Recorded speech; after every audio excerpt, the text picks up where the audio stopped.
Saya melihat di dalam bahasa Inggris ada dua terjemahan untuk kata setia.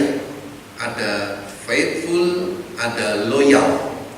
Ya, ada faithful, ada loyal. Saya mencoba mencari, saudaraku, mencari tahu, menggali informasi apa sih sebetulnya bedanya. Kalau dalam bahasa Indonesia cuma satu ya, setia begitu aja. Tapi sebetulnya dalam bahasa Inggris ada faithful, ada loyal. Nah, saudara, saya menemukan beberapa artikel yang membahas hal ini dan membuat sedikit pandangan tentang perbedaan antara faithful dan loyal. Jadi nanti pulang dari tempat ini saudara nggak bingung ya, kalau ada orang yang bilang tentang faithful atau loyal ini. Nah, kalau faithful itu mengekspresikan kasih Allah kepada manusia atau kesetiaan Tuhan kepada manusia. Tapi kalau loyal itu lebih kepada hubungan sesama manusia di dunia ini. Kalau faithful itu ada unsur cinta. Kalau loyal itu katanya belum tentu ada unsur cinta di dalamnya. Contohnya mungkin suami istri. Kenapa seorang suami tidak mau berselingkuh misalkan? Kita belum bisa memastikan bahwa dia faithful, dia setia, bisa jadi dia cuma loyal. Kenapa saudara? Kalau loyal itu karena mungkin takut istri atau sebaliknya istri yang mungkin enggak selingkuh karena dia cuma takut sama suaminya. Belum tentu karena cinta. Tapi kalau faithful itu pasti loyal. Dia pasti cinta. Saudara bisa membedakan sampai di sini? Nah, kalau loyal itu belum tentu. Contoh yang lain misalkan, ada orang yang bekerja di perusahaan, wah dia sepertinya setia, dia setia. Sehingga orang-orang di luar bilang, wah dia orang yang loyal dengan perusahaan, dengan bosnya, tempat dia bekerja. Nah, mungkin kita bilang dia setia, bahasa Indonesianya setia. Kita bilang loyal. Kenapa saudaraku? Mungkin karena nggak ada pekerjaan yang lain. Karena apa? Terpaksa. Tapi kalau orang yang faithful, itu setia betul-betul dalam segala keadaan. Nanti kita akan lihat sama-sama. Ya, jadi ada satu perbedaan antara faithful dan loyal. Kalau orang yang faithful, dia pasti loyal. Orang yang loyal itu belum tentu faithful. Nah, tentunya pandangan-pandangan ini bisa setuju, bisa tidak. Ya, silahkan. Ya, itu hanya wacana. Nah, dalam bahasa Indonesia cuma satu, kata setia. Nah, saudara, saya ingin, apakah udah disiapkan ya klip film soal anjing? Ya, biar selesaikan dulu, Ariel. Nah, saudaraku, di Jepang kita tahu ada cerita tentang Hachiko, anjing yang setia dengan tuannya. Tiap pagi dia antar tuannya ke stasiun, namanya stasiun Shibuya, dan nanti sore dia tahu jam berapa tuannya pulang, maka dia akan jemput. Satu kali dia antar dan ternyata saudaraku itu adalah yang terakhir kali dia ketemu dengan tuannya, yaitu Profesor Ueno, karena setelah itu pada waktu itu saudaraku, si anjing tidak pernah ketemu lagi dengan tuannya karena tuannya kena serangan jantung pada waktu mengajar di satu kampus universitas dan meninggal dunia. Ceritanya saudaraku, anjing Hachiko ini saudaraku setia tiap hari saudaraku pergi ke stasiun Shibuya di Jepang, di Tokyo untuk menanti kepulangan tuannya. Sampai akhirnya dia meninggal dunia, dia dengan setia menanti di stasiun itu 10 tahun lamanya. Nah, itu anjing saudaraku. Anjing seringkali identik dengan binatang yang punya kesetiaan yang lebih daripada manusia. Nah, bisa diputarkan film klip tentang kesetiaan anjing.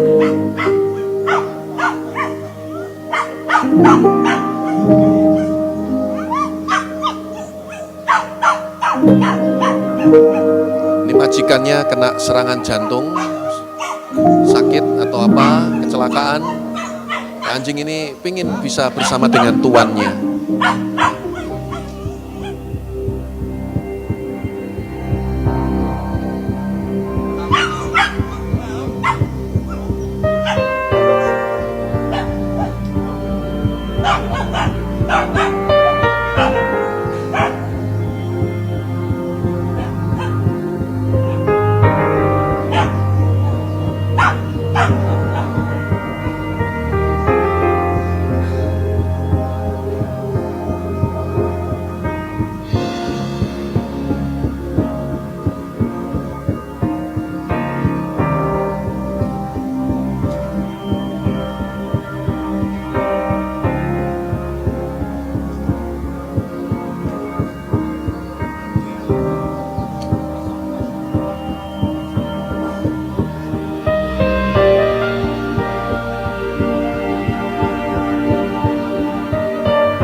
Ini cerita yang lain lagi ya, anjing yang lain lagi.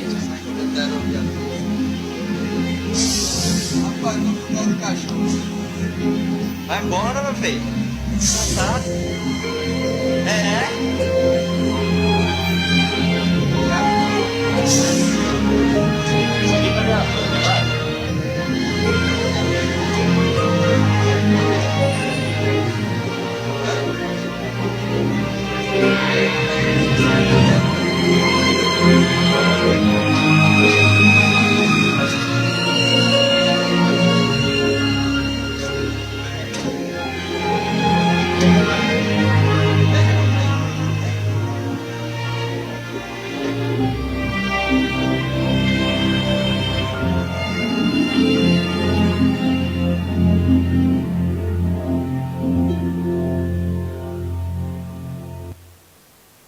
Iya, puji Tuhan, buat dog lover pasti sangat terharu.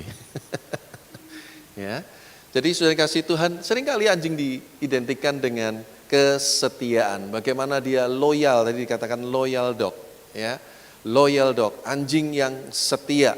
Jadi sudah kasih Tuhan, Tuhan juga mau setiap kita memiliki satu kualitas kesetiaan yang harus kita tingkatkan. Dari tahun ke tahun, dari waktu ke waktu. Nah, lihat sama-sama saya, Bilangan 12 ayat yang ke-7. Bilangan 12 ayat yang ke-7. Bilangan 12 ayat yang ke-7. Dikatakan, bukan demikian hambaku Musa, seorang yang apa?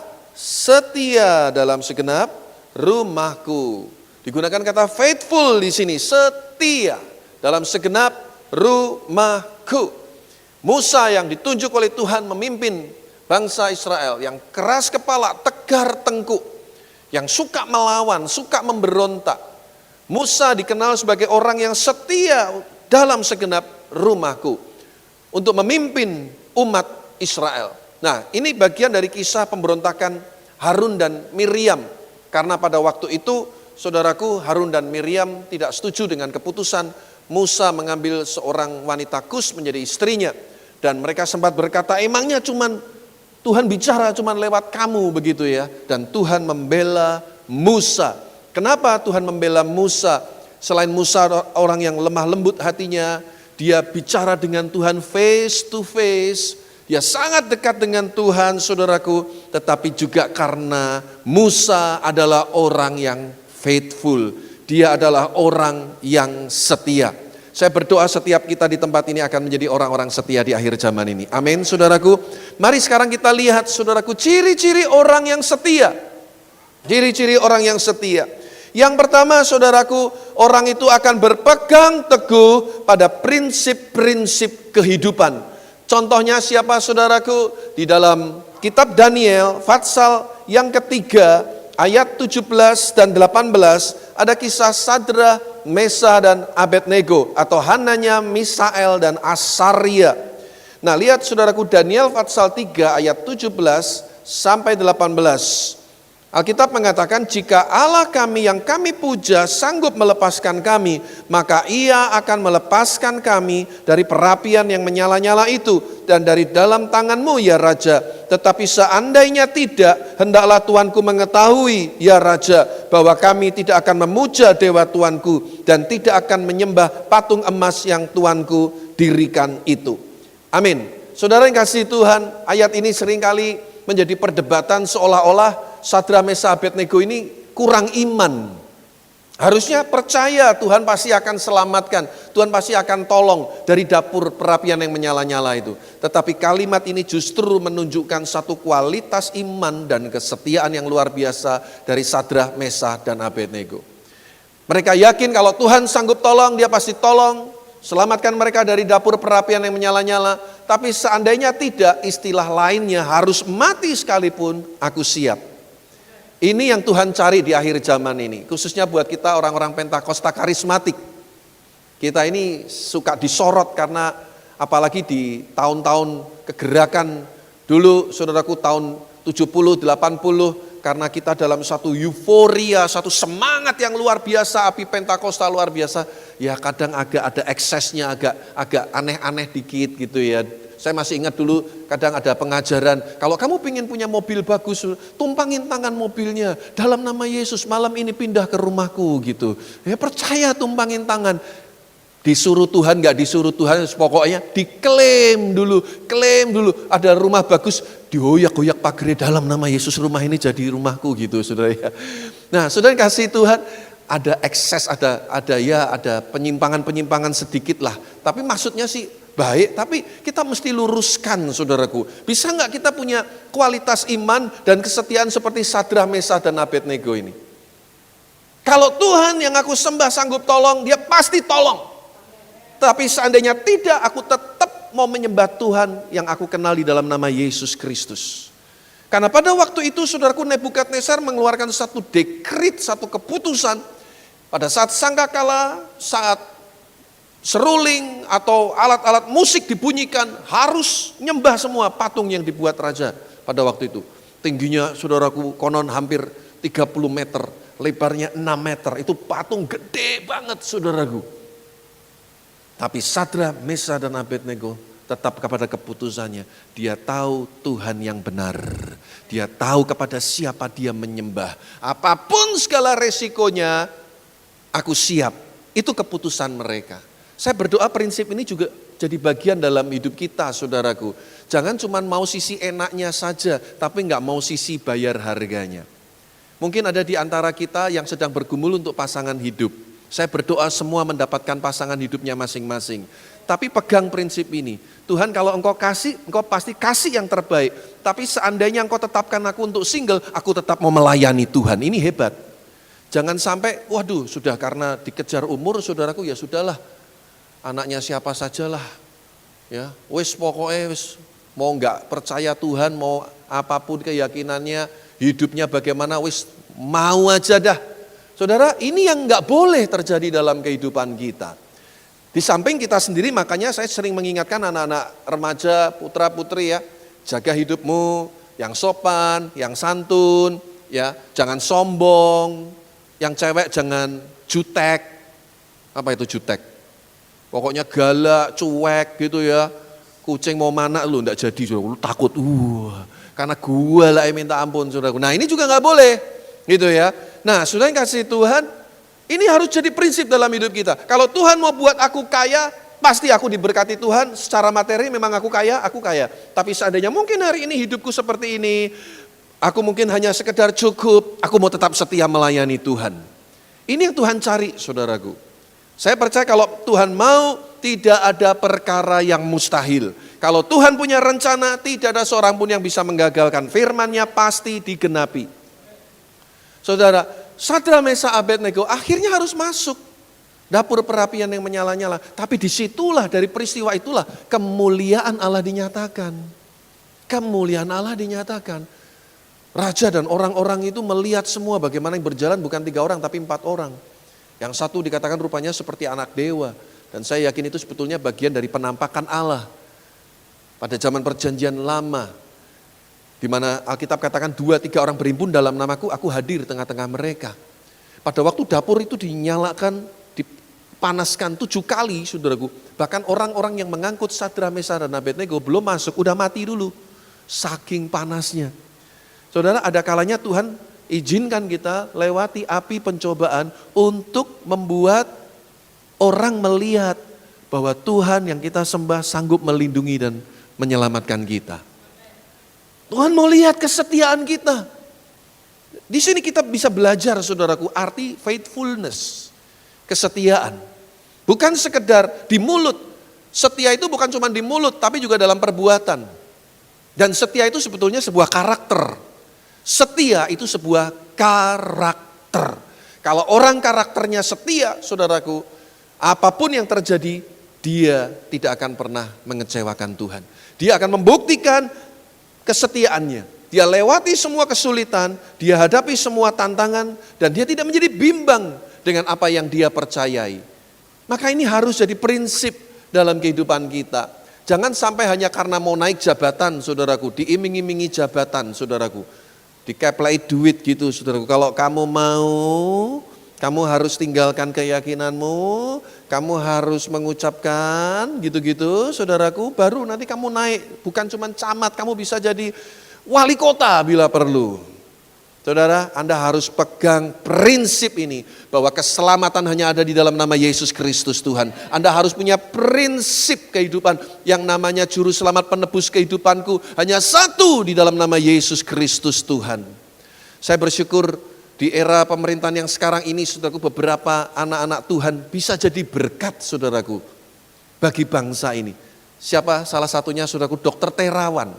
Apa yang menyebabkan Indonesia masih bisa selamat dari virus corona, saudaraku, COVID-19. Apa, saudaraku? Dia pernah berkata di wawancara, salah satunya selain dia berkata harus jaga kesehatan, harus minum vitamin, saudaraku. Salah satunya dia bilang, karena kita berdoa, dan semua orang tahu dia orang Kristen, dia anak Tuhan. Dia bilang doa, katanya, saudaraku. Luar biasa, saudaraku. Dia buktikan dia punya iman luar biasa. Di waktu-waktu yang lalu dia sempat dinonaktifkan, saudaraku. Tapi dia tetap percaya akan prinsip kehidupan bahwa enggak ada Tuhan yang lain kecuali di dalam nama Yesus Kristus Tuhan.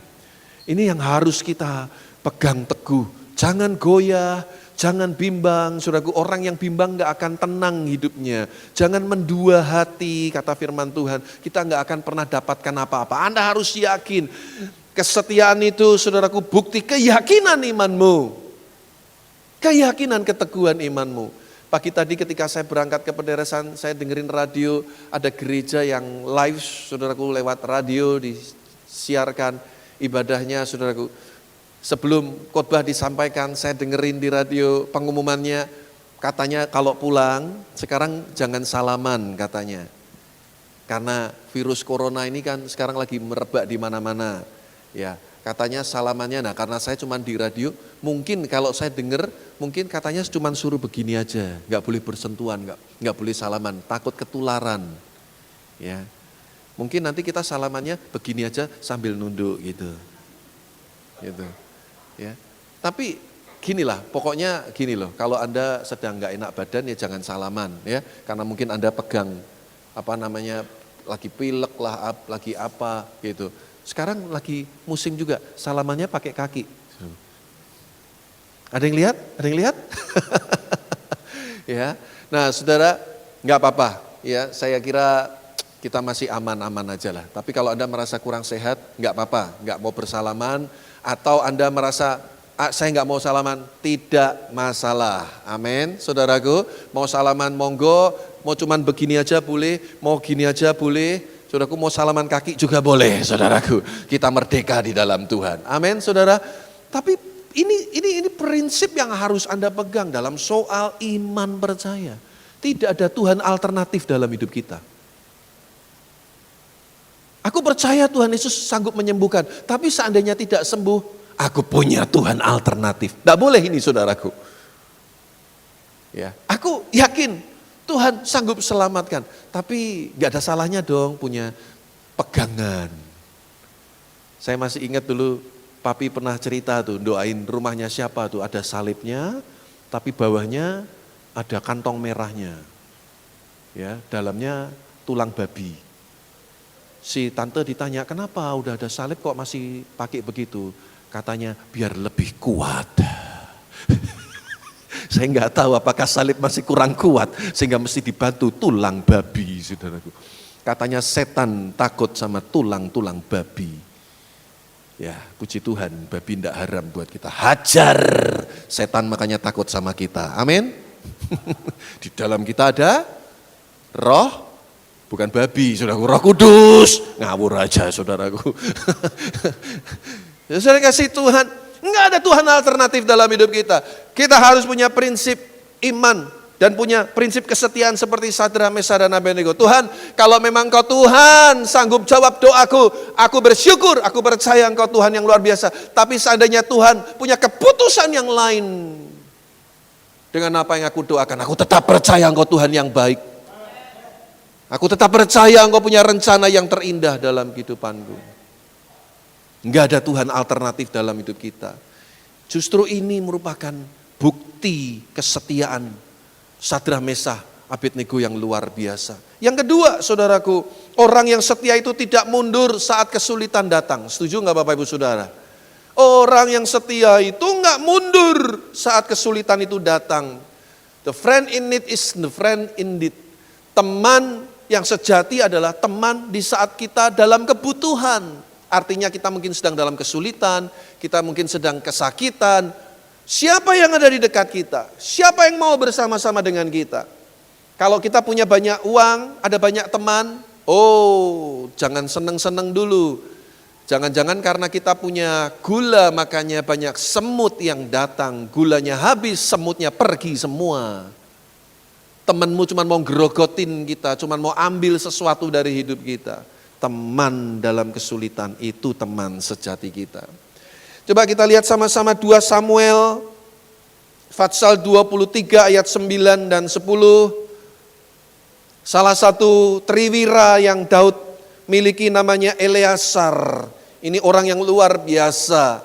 Dikatakan 2 Samuel 23 ayat 9 dan 10. Dan sesudah dia, Eleasar anak Dodo, anak seorang Ahohi, ia termasuk ketiga pahlawan itu. Ia ada bersama-sama Daud ketika mereka mengolok-olok orang Filistin yang telah berkumpul di sana untuk berperang. Perhatikan saudaraku, padahal apa saudara? Orang-orang Israel telah mengundurkan diri. Tetapi ia bangkit dan membunuh demikian banyak orang Filistin sampai tangannya lesu dan tinggal melekat pada pedangnya. Tuhan memberikan pada hari ini kemenangan yang besar. Rakyat datang kembali mengikuti dia hanya untuk merampas. Adalah orang yang namanya Eleasar. Coba bayangkan, di saat semua orang Israel mundur, dia tetap maju berperang melawan orang Filistin. Sampai tangannya tuh kaku, tuh pedangnya nempel lengket dengan tangannya, saudaraku. Ya, itu seperti, di benar-benar tangannya mungkin sudah betul-betul nggak bisa digerakkan lagi. Saking lelahnya, capeknya, mungkin kram ini jari-jari, pegang pedang bunuh musuh-musuh. Sementara yang lain mundur, dia tetap ada bersama dengan Daud. Ini orang yang setia, saudara. Dan saya percaya orang yang setia itu pasti akan mendapat upah dari Tuhan. Pasti ada ganjaran untuk semua kesetiaan kita. Saya punya satu teman, dia bekerja di satu perusahaan. Dan saudara, apa yang terjadi? Perusahaan itu menuju kepada kebangkrutan. Ini perusahaan Korea. Dan banyak teman-temannya mulai resign, mulai mundur gitu ya. Mundur, satu persatu mundur gitu. Nah dia berdoa, ini penting makanya segala sesuatu awali dengan doa. Ora et labora, berdoa dan bekerja. Berdoa, tanya Tuhan, apa yang harus dilakukan? Jangan emosi, jangan ikut-ikutan. Dia berdoa, Tuhan aku keluar nggak nih? Ini perusahaan mau bangkrut, ini perusahaan mau kolaps. Sebelum aku nanti nggak dapat pesangon, mending aku keluar aja cari pekerjaan. Nah, dia berdoa dan ada satu keyakinan dalam dirinya, bertahan. Saudaraku, akhirnya dia bertahan, saudaraku. Hari ini dia salah satu direktur, pejabat tinggi di perusahaan tersebut. Dan perusahaan ini sekarang naik lagi. Dia diberkati Tuhan, luar biasa. Ini saudaraku setia. Bukan hanya pada waktu di atas, bukan dalam keadaan baik, tapi ketika di dalam lembah, kekelaman sekalipun, saudaraku. Seperti Tuhan setia kepada kita, kita juga belajar setia. Makanya berdoa. Tanya Tuhan, Tuhan aku harus lakukan apa? Ya, buat komitmen dengan Tuhan. Bertanya-tanya. Mungkin bila perlu pakai nasar, kalau perlu. Tuhan kalau sampai berhasil, kalau ini jadi, kalau memang ini kehendak-Mu, aku mau lakukan ini Tuhan. Genapi, lakukan apa yang kau nasarkan. Kalau enggak berani jangan bernasar. Bernasar tidak dilakukan dosa, saudaraku. Lebih baik tidak bernasar. Tapi kita melakukan apa yang menjadi keyakinan kita. Daripada Anda bernasar tapi tidak dilakukan. Saudaraku, orang yang setia seperti Eleasar ini, saudaraku, makin langka di akhir zaman ini, saudaraku. Coba bayangkan berapa banyak pengikut-pengikut Daud, orang-orang di sekitar Daud yang berubah setia. Tapi triwira ini, saudaraku, salah satunya Eleasar ini luar biasa. Di saat yang lain mundur, dia tetap maju. Saya baca, saudaraku, satu artikel di Cina, ada seorang kakek yang merawat istrinya yang sakit 58 tahun. Kakek itu sekarang umurnya 86 tahun. Jadi sejak dia umur 28 tahun, dia rawat istrinya yang sakit dan dia tidak menikah lagi. Sampai akhirnya istrinya meninggal, dia nggak pernah selingkuh, dia nggak main-main, nggak, dia setia.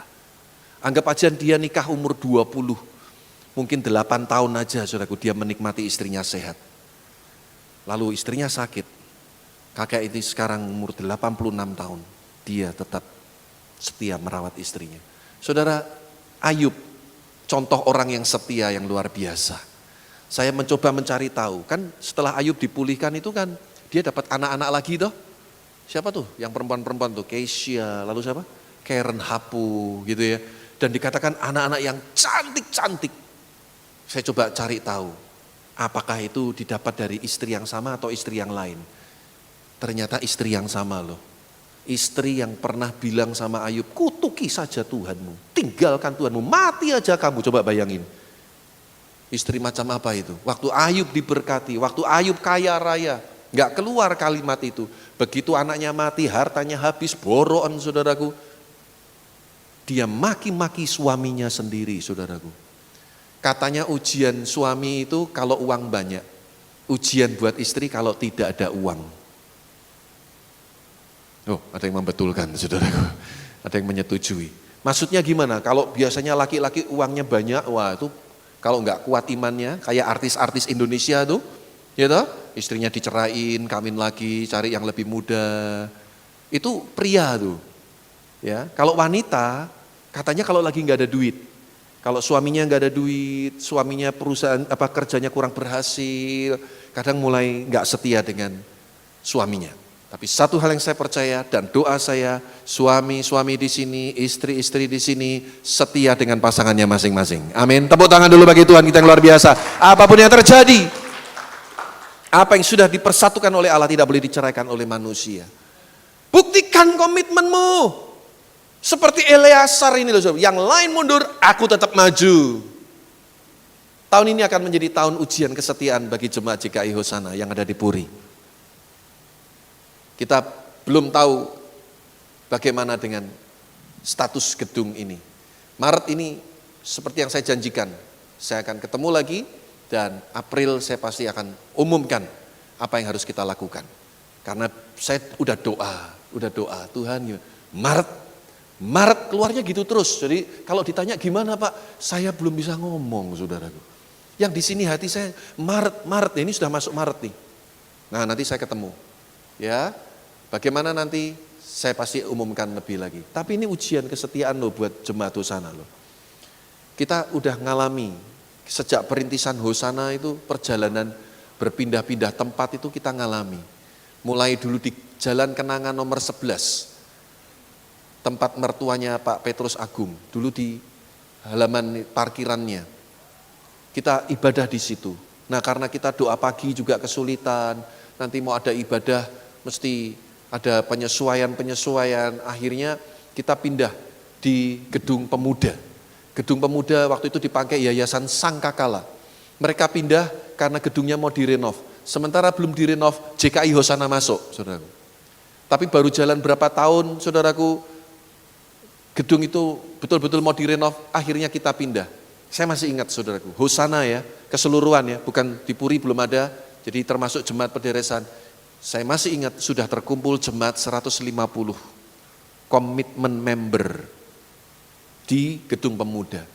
Begitu itu gedung mau direnov, dipugar, akhirnya saudaraku kita pindah lagi. Kita nggak tahu harus ibadah di mana karena nggak ada persiapan. Kita ibadah di balai RT atau RW di Kampung Sekayu. Kalau Anda tahu Mall Paragon, nanti kapan-kapan atau pulang dari tempat ini Anda pergi Paragon, lalu Anda pergi ke food court-nya. Naik di food court, masuk food court, lalu keluar ya, di samping itu kan kampung toh. Pernah lihat itu? Nah, coba Anda ingu-ingu. What's the meaning of ingu-ingu? Nginceng gitu ya, saudara ya. Nah, itu ada balai desa. Ukurannya lebih kecil dari pederesan, Anda tahu jemaat 150 tinggal 20 orang. Itu pun sudah dengan pelayan Tuhan. Bayangin, nggak tahu yang lain kemana. Sampai akhirnya kita sempat pinjam gedung GBI Gajah Mada. Sore kita ibadah di sana. Akhirnya mereka juga buka ibadah sore. Pindah lagi. Kita di pederesan besar nomor 12. Di tempat yang terbuka. Begitu mulai awan gelap, bahasa roh doa semua saudaraku. Supaya tidak ada hujan. Tapi saya bersyukur jemaat sana betul-betul tampil. Ya, tahan uji. Almarhum Ibu Yahman itu dulu kalau kena satu tetes air hujan, pusing 7 keliling. Tapi saudaraku, satu kali betul-betul Tuhan izinkan hujan Bapak Ibu Saudara. Enggak selamanya Tuhan jawab permohonan kita. Karena Tuhan mau lihat kesetiaan kita. Ayo setia enggak? Hujan-hujanan Bapak Ibu Saudaraku. Hujan-hujanan. Ya, saudaraku. Dan kesaksian Ibu Yahman. Ngalami mujizat Tuhan loh. Dia setia sampai akhir hidupnya saudaraku mengiring Tuhan Yesus. Saudara kasih Tuhan dia sembuh dari sakit kalau kena air hujan. Saudara, lalu dari situlah kita ke pederesan besar 22. Pederesan 22 juga enggak langsung seperti ini. Separuh rolling door, separuh tempat ruang ibadah. Nanti kalau Anda lihat yang jadi panggung mimbar sekarang, itu dulu tempat untuk kita doa malam, itu ada pintunya, lalu ada bangunan di lantai 2 semi permanen. Untuk apa? Full timer kita tidur di situ. Beberapa mahasiswa sekolah teologi tidur di situ. Ya, sekalian jaga gereja. Kita ngalami satu proses perjalanan yang panjang. Jadi saya enggak terlalu kaget saudaraku. Kalau Puri kita harus ngalami seperti sekarang ini, percayalah tiang awan, tiang api, penyertaan Tuhan ada bersama saudara dan saya. Ini Tuhan mau uji kesetiaan jemaat. Nanti seandainya memang kita harus pindah saudaraku, saya ingin tahu siapa yang masih setia dengan Tuhan dan setia dengan gereja lokal. Saya ingin lihat, ojo amin tok ya, tak delok mengko. Iya, rapopo. Saya mau lihat. Nah, Anda amin hari ini kan saya nggak tahu. Saya mau lihat. Saudara, tapi ini perjalanan loh saudaraku. Anak-anak saya belum tahu semua. Tapi saya nemenin papi dulu dari Jalan Kenanga. Main drum. Main drum, oh power tuh bagus main drumnya. Saya nggak berani lari kemana-mana. Main di snare terus nggak berani. Power hebat. Saudara, saya udah ngiringin musik dari SMP, SMA. Saudara yang kasih Tuhan, kesetiaan itu diuji oleh waktu dan kesulitan-kesulitan yang kita hadapi, saudaraku. Mari kita jadi umat yang setia di akhir zaman ini. Jangan kalah sama anjing, saudara. Hari ini di Shibuya, saudaraku, di stasiun itu ada patung anjing. Kalau mau ditampilkan, saya sempat foto sama Bu Vera di patung perunggu anjing Hachiko ini, saudaraku. Dibuat monumen. Nah ini, saudaraku, saya foto, saudaraku. Luar biasa, saudaraku. Ini anjing setia loh, 10 tahun. Dia tunggu di stasiun, orang-orang zaman itu kasihan kasih makan. Ada juga cerita dia dirawat orang, tapi dia pasti kembali lagi ke stasiun itu menunggu tuannya pulang. 10 tahun sampai akhirnya dia mati, saudaraku. Dan dibuatlah patung perunggu ini. Ini yang antri ini banyak loh. Ini saya foto, ini saya juga antri loh. Makanya nggak boleh lebih dari 1 menit. Rata-rata 1 menit, 2 menit lah paling lama. Foto, karena yang antri panjang, ini nggak saya foto yang antri. Anda tahu sendiri, istri saya kalau minta foto mana pernah 1 kali. Oh, actionnya macam-macam. Ini yang kesekian.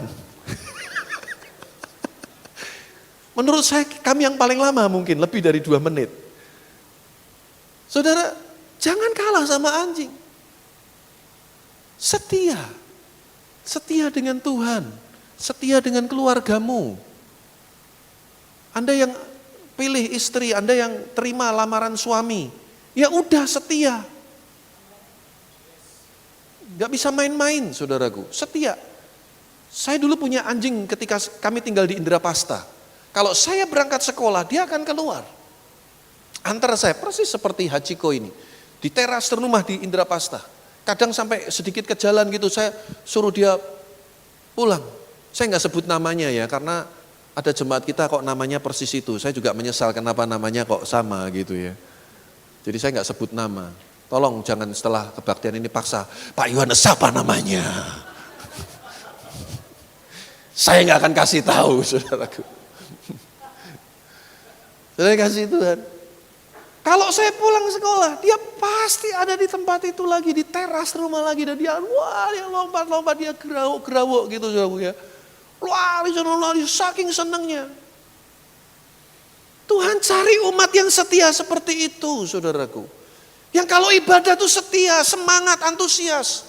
Hari Minggu menjadi hari-hari yang dinanti-nantikan. Kok randang minggu-minggu ya, kok cek suwene ya minggu ya. Saya berdoa itu yang muncul di hati saudara. Jangan kalau hari Minggu jam 6, wakernya bunyi, alarmnya bunyi, Minggu meneh, itu beda loh saudaraku. Dalam nama Tuhan Yesus. Coba lihat wajah tetangga kanan kirimu, ada nggak yang kira-kira wajahnya, Minggu meneh gitu saudaraku. Minggu meneh ora enak gitu loh ya. Saya berharap begitu hari Minggu, yes, hari Minggu. Ya, hari yang dinanti-nantikan Tuhan, hari yang aku nanti-nantikan, hari yang diberkati Tuhan. Anda harus bersyukur loh, kita ibadah itu dihormati seluruh dunia. Hari Minggu itu kalendernya semua merah. Anda diberi kesempatan beribadah. Diberi kesempatan beribadah. Ya, bukan Kopeng, Bandungan, ya. Lo setelah ini silakan.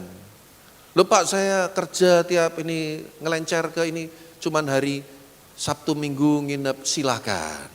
Tapi kalau tiap minggu kalian begitu, ada something, ada yang nggak tepat dengan sasaran. Silakan loh. Saya tahulah beberapa kan begitu ketat jam kerjanya, Pak saya cuma punya kesempatan ngelencer, pergi berlibur untuk bermalam di luar kota, di desa, di mana, silakan. Tidak ada yang melarang kok. Kita hidup di zaman kasih karunia. Tapi alangkah baiknya nanti kalau pulang siang, ada kesempatan sore ibadah, pederesan jam 5 ada. Saya punya teman bahkan luar biasa, dia kerjanya kanvas keliling, kadang melewati hari Minggu. Dan dia tidak pernah lewatkan hari Minggu tanpa beribadah. Dia akan cari rumah Tuhan, dia cari gereja, dia beribadah. Dia nggak pandang mereknya. Yang penting percaya Yesus adalah Tuhan, Alkitab jadi pegangannya, Roh Kudus menjadi penolongnya, dia orang Kristen. Itu gereja yang benar, gereja yang sehat. Dia nggak pernah lewatkan hari Minggu untuk tidak beribadah. Luar biasa. Saudara, saya berdoa supaya setiap kita pegang ini, komitmen kita. Upgrade kesetiaan kita tahun 2020 ini, saudara. Dalam hal apa? Termasuk beribadah. Amin, saudaraku. Anda dikasih waktu 6 hari untuk bekerja, cari uang. Kalau ada perpuluhan uang, sebetulnya kalau saya boleh terjemahkan, perpuluhan waktu itu juga penting. 1 hari itu 24 jam. Berarti 1 hari perpuluhan waktu kita 2,4 jam. Duduk diam baca firman doa. Ayo siapa yang lakukan itu? Setiap hari 2,4 jam. Kadang kita ini orang Kristen ini pinter berkelit. Pak, saya lebih dari 2,4 jam. Setiap saat, setiap waktu saya menyembah Tuhan. Ya toh? Ngomongnya gitu, saudaraku. Saudara, itu keturunannya Ismail itu doanya 5 waktu loh. Itu orang Yahudi 3. Orang Kristen enggak ada yang jawab, saudaraku. Pak saya juga 5, kapan? Bangun pagi, makan siang, makan malam, mau tidur. Wah hebat. Doamu gimana? Terima kasih Tuhan, amin. Lu wong kadang tuh loh sambil tiduran. Kan Tuhan lihat hati. Tuhan aku mau tidur, amin. Saya kok pernah dengar itu ya di mana ya? Saudara yang kasih Tuhan, ayo tingkatkan kesetiaan kita dalam membaca Alkitab, dalam berdoa, dalam beribadah.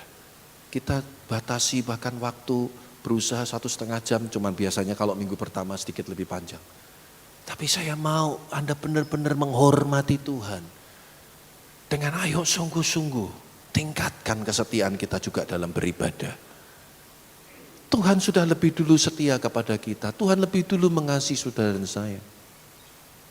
Waktunya bagi kita jemaat Tuhan, ayo tingkatkan kesetiaan kita. Kita bisa balas apa dengan kebaikan Tuhan? Kita bisa lakukan apa untuk membalas kasih setia Tuhan? Jadilah umat yang tahu bersyukur gitu loh. Jadilah umat yang tahu berterima kasih untuk kebaikan Tuhan. Sebagai gembala, saya punya kewajiban untuk mengingatkan hal ini.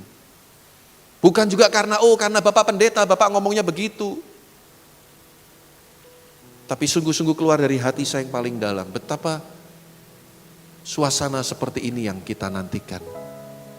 Di mana kita bisa bersekutu bersama-sama, berdoa bersama-sama, memuji menyembah Tuhan bersama-sama. Akan datang waktunya di mana mungkin kita nggak bisa beribadah seperti ini, beribadah dengan bebas seperti ini. Kita nggak tahu. Dan momen-momen seperti ini akan menjadi sangat berarti bagi kita. You will miss it. Anda akan kehilangan momentum-momentum seperti ini. Tapi kalau kita bisa gunakan waktu-waktu ibadah kita dengan baik, waktu-waktu doa kita, persekutuan kita dengan Tuhan, maka engkau akan menemukan kedalaman kasih Tuhan. Engkau bisa rasakan betapa hidup ini berarti. Merenung dan renungkan kasih Tuhan ketika kita memuji, menyembah Tuhan, kita berdoa. Ambil waktu-waktu di mana kita bisa tenang dengan Tuhan. Rasakan hadirat Tuhan ada di tengah-tengah kita. Jangan biarkan pikiran kita lari kemana-mana. Waktu kita habis cuma memikirkan uang, kekayaan, kedudukan, jabatan, cinta. Tapi kita nggak pernah membangun satu relationship yang intim dengan Tuhan. 6 hari Tuhan sediakan waktu untuk kita bekerja. 1 hari aja. Tuhan minta ayo datang ke rumah Tuhan, beribadah. Saya percaya firman Tuhan digenapi. Yang setia beribadah, Tuhan akan memberkati roti makanannya. Tuhan memberkati air minuman. Tuhan akan menjauhkan segala sakit penyakit dari tubuh kita. Dan apa saja yang kita kerjakan, Tuhan pasti buat berhasil. Amin, saudaraku. Mari kita tutup Alkitab kita, saudaraku.